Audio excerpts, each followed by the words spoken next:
എല്ലാവർക്കും നമസ്കാരം. ഇന്ന് നമുക്ക് വില്വമംഗലം സ്വാമിയാരുടെ ശ്രീകൃഷ്ണ കർണാമൃതം ശ്ലോകങ്ങൾ നോക്കാം, അതിൻ്റെ തർജ്ജമയും. ഇനി നമുക്ക് തൊണ്ണൂറാമത്തെ ശ്ലോകമാണ് നോക്കാനുള്ളത്. അത് വസന്തതിലകം വൃത്തത്തിലാണ്. കാന്താകചഗ്രഹണ വിഗ്രഹലബ്ധലക്ഷ്മീ ഗണ്ഡാംഗരാഗലവരഞ്ജിത മഞ്ജുളശ്രീ ഗണ്ഡസ്ഥലീ മുകുരമണ്ഡലഖേലമാന ഘർമാങ്കുരം കിമപി ഖേലതി കൃഷ്ണതേജ.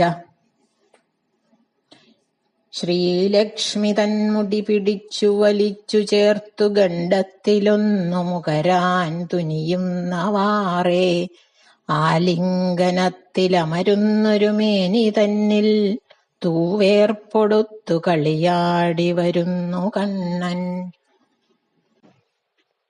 ശ്രീകൃഷ്ണനും രുക്മിണിയും തമ്മിലുള്ള ഒരു സ്നേഹസല്ലാപത്തിന്റെ കഥയാണ് ഒന്ന് സൂചിപ്പിക്കുന്നത് ഇതില്. ശ്രീകൃഷ്ണന്റെ പത്നി രുക്മിണി ദേവിയുടെ മുടിയിൽ പതുക്കെ പിടിച്ചങ്ങോട്ട് വലിച്ചിട്ട് കവിളിൽ ഒന്ന് ഒരു ഉമ്മ വയ്ക്കണം എന്ന് വിചാരിച്ച് ചെല്ലുമ്പോൾ രുക്മിണി ദേവി വേഗം ഭഗവാനെ കെട്ടിപ്പിടിച്ചു എന്നാണ് പറയുന്നത്. ആലിംഗനം ചെയ്തു. അപ്പോ എന്താ ഉണ്ടായത്? രുക്മിണി ദേവി അണിഞ്ഞിരുന്ന കുറിക്കൂട്ടുകള്, ചന്ദനം, കുങ്കുമം, കൺമഷി ഇതെല്ലാം ഭഗവാന്റെ മാറിടത്തില് പറ്റി എന്നാണ്. അപ്പോ അങ്ങനെ ഈ അപൂർവമായ ദേഹകാന്തിയോടുകൂടി ശോഭിക്കുന്നവനായി അപ്പോ കൃഷ്ണൻ എന്ന്. മാറിടത്തിലുള്ള ദേഹത്തേക്ക് ഈ കുറിക്കൂട്ടുകളും കൂടി അങ്ങോട്ട് ചേർന്ന് കഴിഞ്ഞപ്പോ അപൂർവമായ ഒരു ശോഭയുണ്ടായി എന്നാണ് സ്വാമിയാര് പറയണത്. സങ്കല്പത്തിൽ കണ്ടിട്ട് പറയാണ്. അപ്പോ അതുപോലെ മുഖത്ത് മുഖം ആകെ വിയർപ്പ് പൊടിഞ്ഞു. അപ്പൊ എന്താ, താമരയില് വെള്ളത്തുള്ളികൾ ഇങ്ങനെ നിക്കണത് പോലെയാണ് ആണ്. അപ്പൊ അത് ഒന്ന് സങ്കല്പിച്ചു നോക്കൂ. താമര അങ്ങനെ വിരിഞ്ഞ്, വല്ലാതെ വിരിഞ്ഞതല്ല, അങ്ങനെ വിരിയാൻ തുടങ്ങണ ആ താമരയില് വെള്ളത്തുള്ളികൾ ഇങ്ങനെ, നമ്മള് മഞ്ഞിന്റെ ആണെങ്കിലും മഞ്ഞിന്റെ തുള്ളികള്, വെള്ളത്തുള്ളികൾ ഇങ്ങനെ നിൽക്കുമ്പോ എന്ത് രസമല്ലേ കാണാന്. അതുപോലെയായി കണ്ണന്റെ മുഖം എന്നാണ് പറയണത്. ഈ ശ്ലോകത്തിലൊരു പ്രത്യേകതയുണ്ട്. ഈ ശ്ലോകത്തില് ഓരോ പാദവും തുടങ്ങുന്നത് ക, ഖ, ഗ, ഖ ഈ വ്യഞ്ജനാക്ഷരങ്ങൾ കൊണ്ടാണ്. ഓരോ പാദത്തിലെയും അക്ഷരങ്ങള് ക, ഖ, ഗ, ഖ എന്ന ആ വ്യഞ്ജനാക്ഷരങ്ങൾ ക്രമമായിട്ട് വന്നിട്ടുണ്ട്. അങ്ങനെ ഈ ഒരു കറുത്ത തേജസ് അവിടെ കളിക്കുന്നു എന്നാണ് ഈ ശ്ലോകത്തിൽ പറയുന്നത്. അടുത്ത ശ്ലോകം യൗവനാരംഭമാണ് കൃഷ്ണന് എന്ന് പറഞ്ഞിരുന്നല്ലോ. യൗവനാരംഭത്തില് ശ്രീകൃഷ്ണന്റെ ശരീരത്തിന് പൊതുവെ, അതുപോലെ പ്രത്യേകിച്ചും മുഖത്തിനും ചിരിക്കും ഒക്കെ കൂടുതൽ മാധുര്യം ആണ് എന്ന് മുമ്പേയും പറഞ്ഞിരുന്നു. അത് ഇനിയും പിന്നെയും ആവർത്തിച്ച് എത്ര പറഞ്ഞാലും ഈ സ്വാമിയാർക്ക് മതിയാവണില്ല എന്നാണ് ഈ ശ്ലോകം കാണുമ്പോ തോന്നാം. അത് നോക്കാം. അത് തോടകം വൃത്തത്തിലാണ്. മധുരം മധുരം വപുരസ്യ വിഭോർമധുരം മധുരം മധുരം വദനം മധുഗന്ധി മൃദുസ്മിതമേതദഹോ മധുരം മധുരം മധുരം മധുരം മധുരം മധുരം വദനം മധുരം മധുഗന്ധമയം തനുവും മധുരം മധുരസ്മിതവും പ്രഭയും മധുരം മധുരം മധുരം മധുരം മഹിതം. എല്ലാം ശരീരം മുഴുവനും മധുരാണ് എന്നാണ്. കാണുമ്പോഴും നമുക്ക് മനസ്സിന് മധുരം കിട്ടുന്നതാണ് പറയുന്നത്. എൻ്റെ സ്വാമിയായ ഈ ശ്രീകൃഷ്ണ ഭഗവാന്റെ ശരീരം മുഴുവനും മധുരതരമാണ് എന്നാണ് പറയുന്നത്. ശരീരം അതിമധുരാണ്, മുഖം അതിനേക്കാളും മധുരതരമാണ്.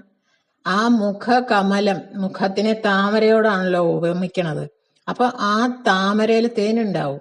ആ തേനിൽ നിന്ന് പുറപ്പെടുന്ന ഗന്ധം വായുമണ്ഡലം മുഴുവനും പരക്കുന്നു എന്നാണ്. എപ്പോഴാണ് ആ ഗന്ധം പുറപ്പെടുന്നത്? എപ്പോഴാ തേനിന്റെ ഗന്ധം വരിക? പൂവ് പിരിയുമ്പോഴല്ലേ? മുല്ലമൊട്ട് പോലെയുള്ള കോമളങ്ങളായ ഭഗവാന്റെ പല്ലുകള്, ഇത്തിരി കുറച്ച് പല്ല് മുഴുവൻ കാണിച്ച് ചിരിക്കുകയല്ല, കുറച്ച് പല്ല് ഇങ്ങനെ കാണിച്ച് മനോഹരമായിട്ട് പുഞ്ചിരി തൂകുമ്പോഴാണ് ഭഗവാന്റെ ആ പുഞ്ചിരിക്ക് തേനിന്റെ മണാണ് എന്നാണ് സ്വാമിയാര് പറയണത്. എന്താ അല്ലേ ഉപമ? ആ സങ്കല്പം, ഭാവന ഒക്കെ ആലോചിച്ചു നോക്കൂ. അപ്പോ അങ്ങനെ മനോഹരമായി പുഞ്ചിരി തൂകുമ്പോഴാണ് ഭഗവാന്റെ ആ പുഞ്ചിരിക്ക് തേനിന്റെ മണമാണ്. ആ തേനിന്റെ മണം ഇങ്ങനെ എല്ലാ ദിക്കിലേക്കും വ്യാപിക്കുകയാണ് എന്നാണ് ഇതില്. ഇങ്ങനെ നോക്കുമ്പോ അടിമുടി ഭഗവാൻ മധുരമാണ്. ഭഗവാന്റെ ശരീരം അടിമുടി മധുരാണ് എന്നാണ് പറയണത്. മധുരം മധുരം മധുരം മധുരം എന്നാണ് പറയണത്. വേറെ ഒന്നും പറയാനില്ല എന്നാണ് പറയണത്.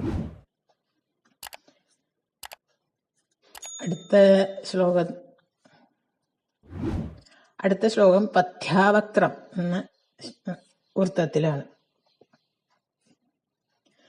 ശൃംഗാരരസസർവസ്വം ശിഖിപിഞ്ച വിഭൂഷണം അംഗീകൃതനരാകാരമാശ്രയേ ഭുവനാശ്രയം.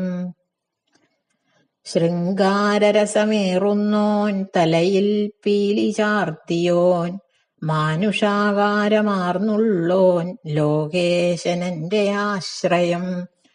ഈ ഒരു ഭഗവാനാണ് എനിക്ക് ഏക ആശ്രയം എന്നാണ് പറയുന്നത്. ശൃംഗാരരസത്തിന്റെ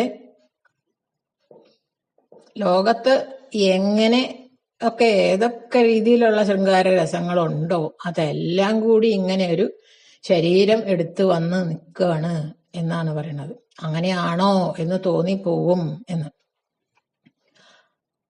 അത്രയ്ക്ക് ലളിതവും കോമളവും ആണ് കണ്ണന്റെ ഭാവങ്ങള്.